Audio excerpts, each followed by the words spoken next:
Hi students, good morning. Today I am Dr. Bhagwan from Department of Psychiatry. Today we are going to discuss regarding stress and stress management. So we already know that stress is one of the big factors nowadays. Everyone, previously there is so much stigma related to psychiatry. Now everyone is discussing regarding stress and stress management. Today, first of all, we will be knowing about what is stress and what is stressor. When we think of stress, stress is your mind and body's response, a reaction to a real or imagined threat, or event, or a change. Example, nowadays, if you take up corona, that is like there's a stressor, but that the body is responding. Like so many patients are coming with anxiety problem. They feel that they got the corona disease itself. They feel that they may die. So there are so many psychiatric disorders got increased because of this stress, because of corona nowadays. So this is all related to the stress. Here, the body is responding to the stimulus like the stressor like corona.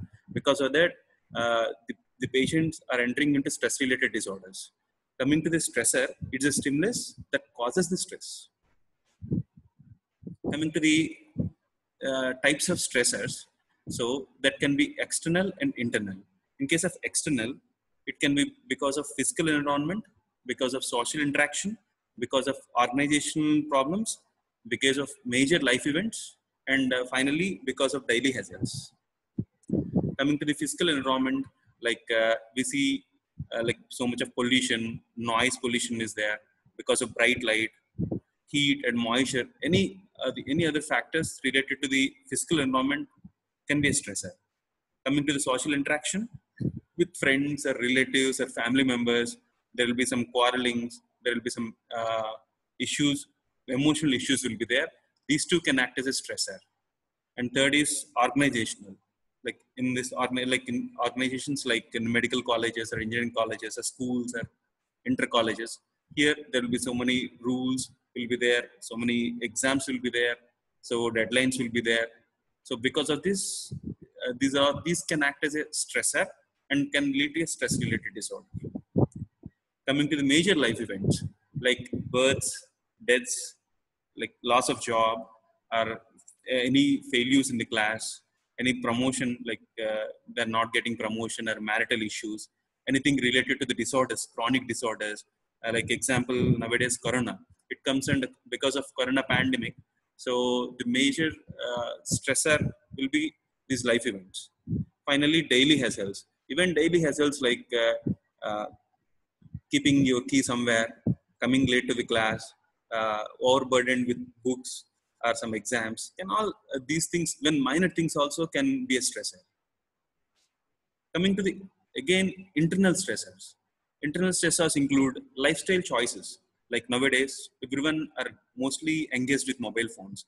Like some students now playing mobile games, internet addiction is very high. So these are all internal stressors. So like which we can't explain outside, but we will feel it. So again, definitely we will so many of the students and parents and other outside, everyone are engaged with mobile phones. This can act as a stressor. Next, second is negative self-talk. So there will be so many students and others will be talking everything in a negative way. These two can act as a stressor. Like they criticize themselves, they downgrade themselves. They have so many fears regarding exams, regarding disorders, regarding they feel that they may get anytime they get any infectious diseases. They get see when students when you're finally student. No? So when you enter into the clinicals, you see so many disorders. At the time, you will have so much fear because that symptoms may be there with you, like that fear will be there. These are all can act as internal stressors. And mind traps, like unrealistic expectations, like see we get so much of money, like gambling, and excess thinking in a negative, and over generalization. These are all mind traps which can also act as an internal stressors. And finally, the personality traits, like anancastic personality, type A personalities, workaholics, they continuously work, which can overload them and can lead to stress related disorders. Coming to the types of stress, there are two types of stress. One is positive stress and second is negative stress. we call positive stress eustress. It includes entering into college, getting engaged with some regular activities, getting engaged with exams, next having a child, starting a new job. Initially, they feel some stress, but this is a positive stress because slowly they get adjusted. Again, they'll come back. So this positive stress improves performance and it's motivating. Example, we'll be preparing for exams. If stress is not there, we won't get ready for exam. So the stress should be there. That is positive stress will lead to good results. So it feels exciting.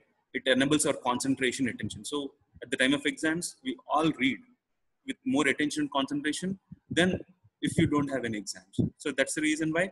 So this is positive stress, which leads to our goal accomplishment. Second is negative stress or distress. Here they feel in everything in a difficult way. So difficult work environment will be there. Any chronic disorders, divorce, and any death of the spouse.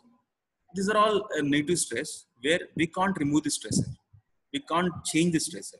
In these cases, it causes so much anxiety and concern, which can lead to stress-related disorders and other consequences. And this stress feels very unpleasant. It definitely decreases performance and can lead to physical and psychiatric issues. Coming to this stress performance scale or connection, you can see clearly in one scale we are taking stress and other axis we have taken performance. So when the stress is medium, then the performance is maximum. So even if the stress is zero, so the performance won't increase. Even the stress is very high, the performance won't increase. So we should have a minimal optimal stress to achieve our goals. So we should take the stress in a right way. Otherwise, it can damage us. Coming to most of the stress that we experience is self-generated, depending upon the individual's perception. Whether an event makes us feel threatened or stimulated or encouraged or discouraged, like feeling happy or sad, depends to a large extent on how we perceive this stress. See one stressor, like example, if you tell to a patient that he's having some carcinoma, one patient will take in a positive way, other patient will take in a negative way. So that is a perception which is important, which leads to the stress-related disorder. So if the perception is good, if we take in a positive way, like if you take in a eustress, like I said, eustress and distress, like positive way and negative way. So if you take that thing in a positive stress, the achievement will be there. Like the patient can cope up. If it takes in a negative way, so that will lead to decreased performance. Next, whenever we feel stress, we should question ourselves regarding the stress. Like, how do you know that you're stressed? So how we are knowing that? And where do you feel stress in your body? And what do you notice about your body? Like thoughts, other things which we come into mind when we think of this stressor. What are the different thoughts that are coming? What is the main reason for the stress? So we should identify the stressor, and we should identify the reason for stressor, and we should identify different body changes that are happening due to stressor. And finally, to relieve like this stress, this anxiety, these symptoms won't sustain all throughout the day. So with what symptoms they're subsiding also, we should look for. So whenever we feel stress, we should think all about this. Finally, symptoms of stress. So when we are in stress, there are different, it expels out different symptoms. It can be physical, it can be mental, it can be behavioral and emotional symptoms. Coming to the physical symptoms, so it appears as sleep abnormalities, are feeling very tired, and somatic symptoms like headache, body aches, and also it can lead to the infection, and it can lead to the GI disturbances like indigestion, gastritis. Even his sexual drive definitely decreases, and even he complains of palpitations, breathlessness, and some sort of anxiety symptoms. These are all our physical symptoms. Coming to the cognitive and executive functions, see, whenever a patient is in severe stress, definitely his cognitive and executive functions will be decreased. Example, when you go for an interview, like if you are in Viva, definitely when sir asks you a question, definitely you'll forget so many things. Even though you know everything, you'll forget it. Because at that time, you're in severe stress. So your attention concentration will decrease, your memory will be impaired, your executive functions will be not so good, your judgmental capacity will come down. So in stress, these things will happen. So your cognitive and executive functions will definitely come down in severe stress. Coming to the behavioral changes, like physical symptoms, like your appetite changes, and also you're in stress, so you try to go for something which relieves the stress, like intake of excess alcohol, going for excess smoking, nail biting. We call it as a regression. So regression is going to the old behavior which relieves your pressure, like crying, nail biting. So these are all regressive changes which is seen as a behavioral changes in stress. Coming to the emotional changes, which include feeling sad and dull, fearful, feeling anxious, palpitations. So decreased self-care, like you're not bothered about your self-care because you're in severe stress and you'll be thinking about the stress and the stress-related events. So finally, what are the consequences because of stress? If the stress is there continuously, definitely there will be consequences. It can be physical and it can be mental. In physical consequences, like your immunity will decrease and associated, see, stress is the main cause for almost all sort of disorders. Example, for any cardiac issues like myocardial infarction or cerebrovascular accident, this is the main cause. If you control stress, if you live in a stress-free life, then definitely these disorders will come down. So that's what we are taught in social preventive medicine. So other things like with stress, definitely gastric issues will be there. So gastric ulcers will be there, and cardiac abnormalities will be there, and stress-related disorders like tension headache, migraine headache, cluster headaches, and other associated somatic symptoms will increase. Coming to the psychiatric disorders, as we discussed initially, so in psychiatry, there are two types of disorders. One are neurotic disorders, and second group is psychotic disorders. All neurotic disorders are stress related. So in this area, mostly all stress related disorders that we see commonly, other than psychotic like schizophrenia, comes under this group of disorders like depression, anxiety disorders, like panic disorder, phobias, generalized anxiety disorder, post-traumatic stress disorder, acute stress reaction, next somatic like somatoform disorders, hypochondriosis, conversion disorder, obsessive compulsive disorder, and other related disorders will all fit into this neurotic disorders, which is stress-related disorder. So if you can control the stress, you won't enter into all these disorders. See, like we have like cushion-like mechanisms. So like your brain can tolerate stress. Example, if I was told that I was failed in an exam, then for 2 days I'll feel sad. All features of depression will be seen for a few days, and slowly my stress coping mechanisms will come back again. So slowly I will cope up again. Again I will prepare for my exam. That is because our stress coping mechanisms are normal. But when you're in severe stress, your stress coping mechanisms will be damaged, and so at that time you enter into some stress-related disorder. It can be depression. If you feel that your thoughts are very negative, you enter into depression. If you feel anxious, you enter into anxiety disorders. Even if you are feeling severely stressed up, even you will see obsessive compulsive disorders, other post-traumatic stress disorder. These are very common. So now in this COVID time, most of all people are very anxious that they may get COVID and anything can happen to them. So because of the fear, because of that stress, most of them are entering into these neurotic disorders. See, now from last 3 to 4 months, from April to now, there is so much increase in case of neurotic disorders. See, depression and anxiety disorders, the patients are very high, and everyone is fearing that they'll get corona or COVID. So we should counsel them, we should educate them, we should educate that nothing will happen. Again, we will discuss all those things. Coming to the effects on stress. So, as I said, stress can affect individually, like it can lead to any physical disorders and it can lead to any mental disorders. Second is, it can affect society also. When everyone is get affected, then the family will suffer because the individual can't perform to his maximum abilities. So definitely his families will suffer. And in a similar way, as all families will suffer, the society will, this national GDP will come down, and work efficiency will come down, and quality of work will come down. So definitely affects national level and global level. So the which stress is the main reason for all this, and it should be handled very well, and which needs no medication also. If we follow minor precautions, you can come out of this stress. Coming to the stress management. Stress management. So during stress, identify if you are stressed or not. Next, second, identify the stressor. Third is identify the reason for stressor. And fourth is select an appropriate stress management. So now we go to the stress management in brief.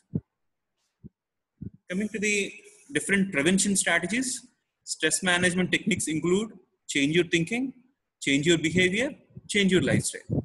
So these things are important. First is you should change your thinking process or thought process. Second is your behavior. Third is lifestyle modifications. Coming to the change your behavior, change your thinking. So in thinking, there are two important things. One is reframing and second is positive thinking. In case of reframing is a technique to change the way you look at things in order to feel better than them. There are many ways to interpret this same situation. So see, reframing is like example, one sees Corona as a big problematic thing. Others see that as an opportunity. See how you see the things. Your stressor is important. If you see stressor in a good way, so definitely you can cope up with the stress. So next, so reframing does not change the external reality. Here we are not changing the external reality, but helps to view things in a different way. That is important. That is reframing. Second is positive thinking. So stress leaves us vulnerable to negative suggestion. So focus on positive things, focus on your strengths. Always you should know what are your negatives and what are your positives. And we should mainly focus on positive things. Next, third, learn from stress. Look for opportunities and seek out the positive to make a change.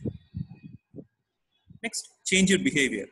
This includes be assertive, get organized, so in a planned way. Third is venting out. Fourth is adding humor to your life. And fifth is diversion and distraction. First is be assertive. Be assertive means you should be very strong and firm. So assertiveness helps to manage stressful situations and will in time help to reduce this frequency. Loss of assertiveness often shows as low self-esteem and decreased confidence levels. The key to assertiveness is verbal and non-verbal communication.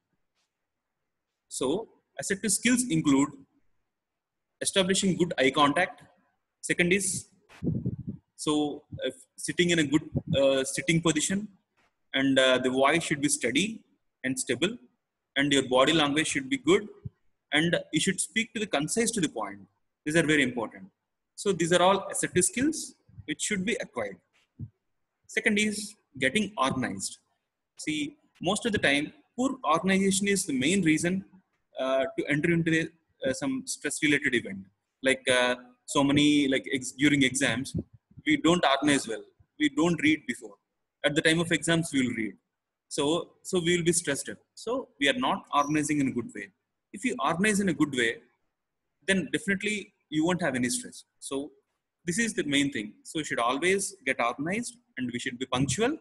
That is very important. Third is time management. So make a list what you should do, what you can do, and what would you like to do. That is important.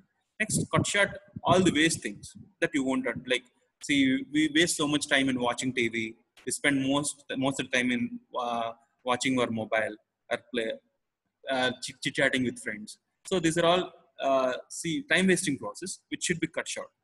And in this meantime, like, I don't advise you to completely study all the time.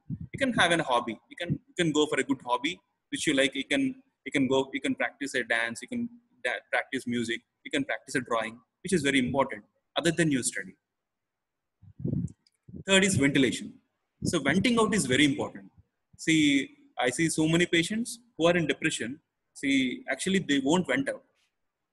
Mostly the females, they won't vent out. So they keep everything inside. So when everything is inside, it definitely causes problem. So that should be vented out. So always vent anything, like any good thing or bad thing. Always share with your friends or relatives or someone who is close to you. And finally, humor. If you wanted to tell something, always tell in a humoritical way, like in a funny way you should speak. Like anything you can express, but you can express in a humoritical way. Then, so definitely your stress will be reduced. That is one of the good defense mechanisms. And finally, diversion and distraction. So take time out, get away from things that bother you. So whenever you feel that there's some stress, just take a small gap and do some other activity which can release the stress for you. So calm down and think logically, spend time. Like most of the time, distraction can be done by going for hobbies, like playing games or chit-chatting with friends, like to initially relieve stress. And after that, again, you can come back for work. This is regarding diversion and distraction. Next, finally, change your lifestyle. So, so like diet modifications, like healthy food habits. Second is reducing salt content. Coffee content should be reduced. These are all dietary modifications. Second is avoiding any drug abuses like smoking or alcohol or any ganja. Other drugs should be avoided. And physical activity. That is very important. Why physical activity is important? Example, if you walk for 15 to 30 minutes daily, then definitely your endorphins will release, which are happy hormones. So will automatically will make you happy. So waking up early, going for a physical activity is very important, which will make you very strong. And fourth is sleep habits, sleep benefits. See, you should organize your life in a systematic way. Your circadian rhythms will be there. So your sleep hygiene should be planned. Like you should wake up at one time only, and you should sleep at one time only. The sleep schedule shouldn't be disturbed. So when sleep is normal, everything will be normal. Sleep is very important for every person. So sleep habit should be in a regular and systematic manner. And finally, leisure benefits, like if you are having any relaxation techniques, other things which will be taught later. And finally, other things like going for yoga, meditation, and latest techniques like mindfulness, relaxation techniques, acupuncture, aromatherapy, and music therapy. These are all new techniques which can be used to relieve stress. In this, we discuss again some of them in brief. Coming to the mindfulness is in this always like sit in a comfortable straight posture in a relaxed way. Next, here the important thing is focusing on something. See, mindfulness can be mindful breathing, mindful eating, mindful walking. So there are so many mindfulness techniques. Here, the main thing is you'll be focusing on one thing. So here, in case of breathing, so be attentive and be aware of breathing. So when thoughts come into your mind, that's okay. Just examine the thoughts like an outsider. Treat each thought as a guest. See, you should observe yourself, what your mind is doing, in what thoughts you're getting. So you should observe like an outsider. So that is very important in case of mindfulness. So stay in the moment as long as you can. So initially we start with 5 to 10 minutes, and slowly we increase the duration. You notice the repeating of same thoughts again and again. Notice them and let them pass by, returning your attention to your breath. So always you see that what thoughts are going, you just observe. That is enough. That slowly release your stress. This is regarding mindfulness. So as I said, it is done differently. Some practice mindful breathing, walking, some mindful eating. Different methods will be followed in this. Second is progressive muscle relaxation. Here, progressive muscle relaxation is another effective and widely used strategy for stress relief. It involves a two-step process in which, in the first step, you tense and relax different muscles in the body. With regular practice, progressive muscle relaxation helps you recognize that tension what tension as well as complete relax. So when you tense and relax your body, definitely the tension, like your stress will get reduced. That is important theme in case of progressive muscle relaxation. This awareness helps you to spot and counteract the first signs of muscular tension that accompanies stress. As your body relaxes, so will your mind. You can combine deep breathing with progressive muscle relaxation for additional level of relief from stress. As you practice tensing and relaxing all the muscle groups in your body, you can move to a shortened procedure where you rapidly relax your whole body. Initially, we follow in this way. Initially, we sit in a chair. First of all, we start with your face and neck muscles. Then you go with lower limbs. And after that, you go to the chest muscles, then you go for the legs, and finally breathe in relaxation. So starting we does, but in the later days we automatically follow all this in an order without taking steps in a regular way. So third is deep breathing. In case of deep breathing, is a relaxation technique that can be self-taught. Deep breathing releases tension from body and clears mind and improving both physical and mental wellness. We tend to breathe slowly. Like actually we tend to, like when you are in tense or stressed up event, actually our breathing will become shallow. So here in this deep breathing technique, we breathe excessively, like we use our diaphragm muscles to breathe deeply and slowly we exhale it.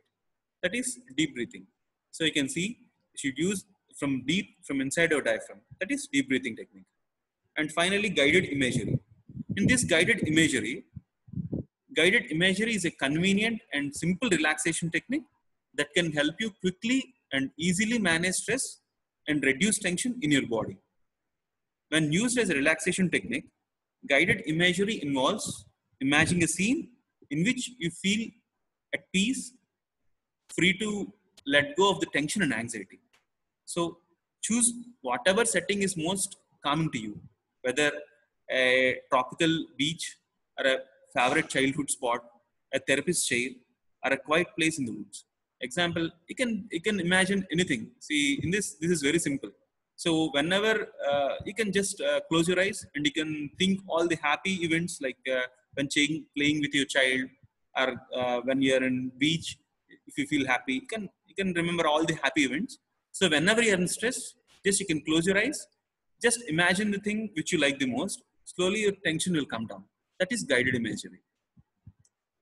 Finally, uh, to the conclusion regarding stress and stress management. So this is so start enjoying everything in you do the things like see if you're study with like istanta chavite it will be very good. So you should like it.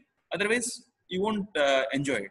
So enjoying anything like reading or your job is important. If you enjoy it, definitely stress won't be there. So that is the first thing. In everything you do, just enjoy. Like from waking up in the morning to sleep, when you're going to sleep at night, you should enjoy every moment because this moment can't be returned back. So, so always enjoy everything in your life. Like whatever you do, just enjoy. That is the first thing. Second is always plan ahead. See, most of the students, what they does is like when they are having exams, they won't read. Just before coming to exam, they'll read. But what I feel is, if they read every day, 1 hour is enough. 1 hour you read every day, that will do.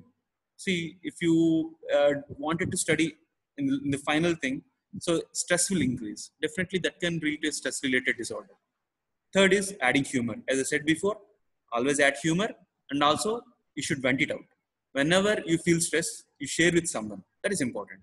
Fourth is always remember your job is to put efforts, results not in your hands.